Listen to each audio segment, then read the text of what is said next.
jums kaip mokytojai, va, žvelgiant į mokinius, tai yra kažkokia tai reakcija, teigiama, neigiama, va, kai nori išsiskirti žmonės, rengės kitaip? Taip, Kokia? aš jų vengiu. Tiesiog stengiuosi į juos nekreipti dėmesio. Jeigu jie mokosi taip kaip visi, aš džiaugiuosi ir tegul jie mokosi. Ačiū.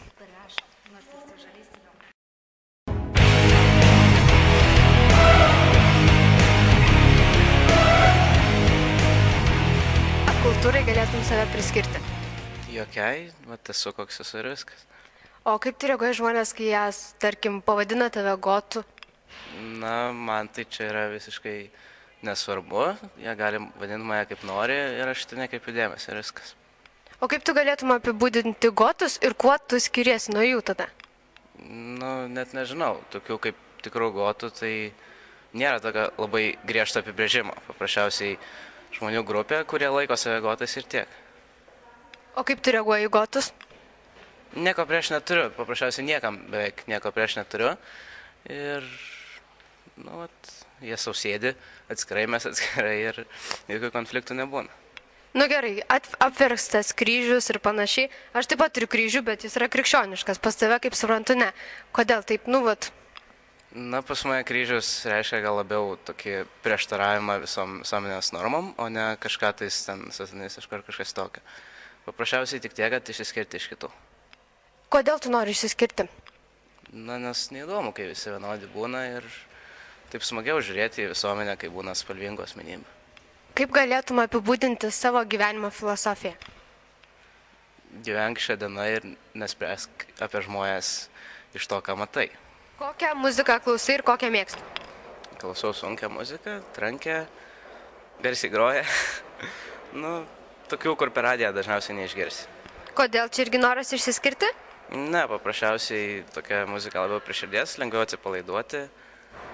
Kaip leidi laisvalaikį?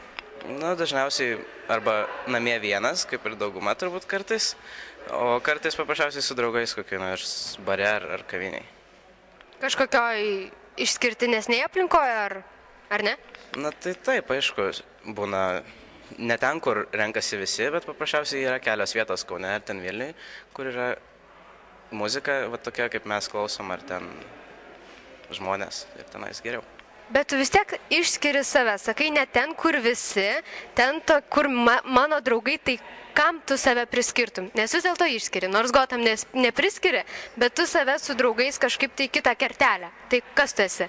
Na, paprasčiausiai tie vadinamai neformalai, kurie neklauso tos dažniausiai muzikos, kur groja per radiją, nešioja kitokius rūbus negu priimtina visuomeniai ir paprasčiausiai skiriasi nuo visų kitų.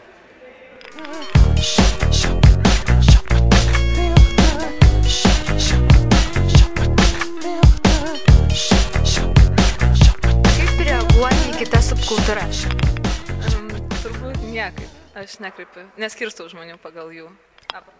O kuriai subkultūrai pati save priskirtum? Jokiai. O kaip reaguoji, kai tave pavadina bangle? Tiesą pasakius, visiškai nereaguoju, nekreipiu tai dėmesį. Kodėl įsivėrei auskarą?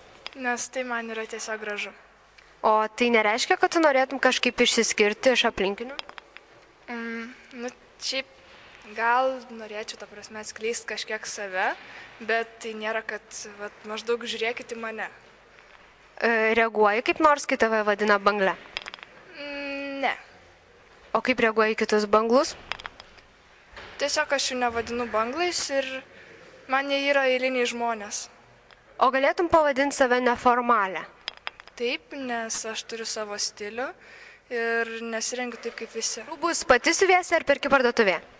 Šiaip tai perku parduotuvėse viską, nes kiekvienas renkasi savo rūbus ir visko galima atrasti. Iš tikrųjų, aš labai stebiuosi, kad mes paklausė, ar aš ką nors savo pati siuvuosi, nes viską galima atrasti parduotuvėse, tai reikia atsimerkti.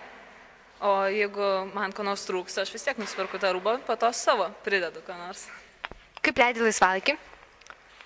Dažniausiai tai einu su draugais, kaip ir visi žmonės, į klubus, į koncertus visokius ir panašiai. Kokią muziką klausai? Įvairią. Pavyzdžiui? Nu, šiaip sunkios muzikos ant metalo nelabai mėgstu. Klausau hip-hopą, klausau kad ir tą patį popsą klausau, kad dar aš klausau roką. Šiaip daugiausiai roką klausau. Fifos ir aukšta kulniai užveža mane, jei galėčiau, tai žiūrėčiau visą dieną į jas. Sintetinės grožybės intelektas stiprus, sauleriumo mergaitę tempiuosi į namus. Nesvarbu, kad kojos nedengia sijono, šiais laikais tai gali daryti telefonu. Jo žino kaip klube, kraipyti la la la ir nemėgsta hipių, kurie groja dudelę. Pasaulis gražus. O kaip reaguoja, kai tave pavadina FIFA? Na, man nėra skirtumo, kaip man iš tikrųjų pavadina, nes tikri draugai žino, kokia aš esu ir abejoju, kas jam pakeis nuomonę apie mane. Kiek laiko skiri savo išvaizdai? Labai daug. Iš tikrųjų, kiekviena panelė turėtų save prisižiūrėti, bet ne kiekvienai yra galimybės. Man yra galimybė save prisižiūrėti. Aš einu kiekvieną dieną į solariumą, ar kremai, dažai brangus, tai irgi yra prisižiūrėjimas iš tikrųjų, odos prižiūrėjimas. Sporto klubai, labai daug laiko praleidžiu.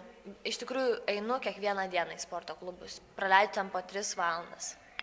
Ką veiki laisvalaikiu? Laisvalaikiu šiaip mėgstu vaikščioti po klubus.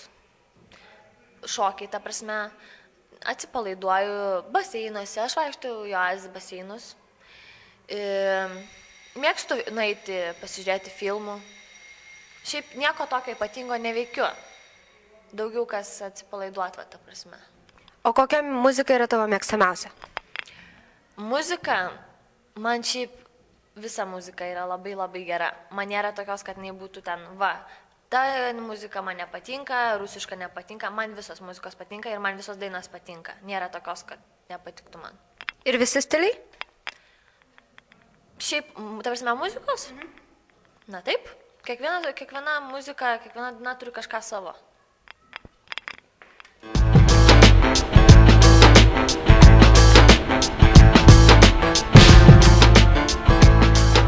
Kultūrai priklausai. Aš esu hip-hopo kultūros atstovas. Kuo skiriasi hip-hoperiai nuo visų kitų? Hip-hoperiai, jie paprasčiausiai yra visiškai kiti žmonės, jie domisi visai kitais dalykais. Mums nereikia ten visų tokių rožinių akinių, kur visi mato, ten gėrį, blogį. Mes matom tai, ką gyvenime vyksta, mes apie tai dainuojame, mes apie tai skleidžiam savo visą, ką mes matom. Visą tai gyvenime. O apranga? Apranga paprasčiausia, nieko, per daug mes neįsiskiriam ten kokiais. Mes nesam paprasčiausiai tokia, kaip visi, mes esam biški kitokie, biški apdirbę, biški kitaip, apsirengę kapišoniukai, viskas. Kokią muziką klausai? Muzika, tai savaime aiškiai, iš juododžių kilusi hip-hopo kultūra, repas yra, kuri paplitęs ir baltodžiai ir juododžiai, kurie mala. Tai yra pati šauniausia sritis muzikos. Kur rengiesi, kur eini, ką veiki laisvalaikiu? Laisvalaikis, mūsų laisvalaikis yra labai įvairus, mes dieną galim su draugai žaidžiam krepšinį, daką nors. Vakarais mes susitinkam undergrounduose, susirenka visi žymus tokie atlikėjai kaip Kastetas, Pušas. Jie mums parodo klasę, kaip reikia, mes iš jų eimam pavyzdį, mes stengiamės, mes kartuojam juos, mes rašom tai, ką mes galim.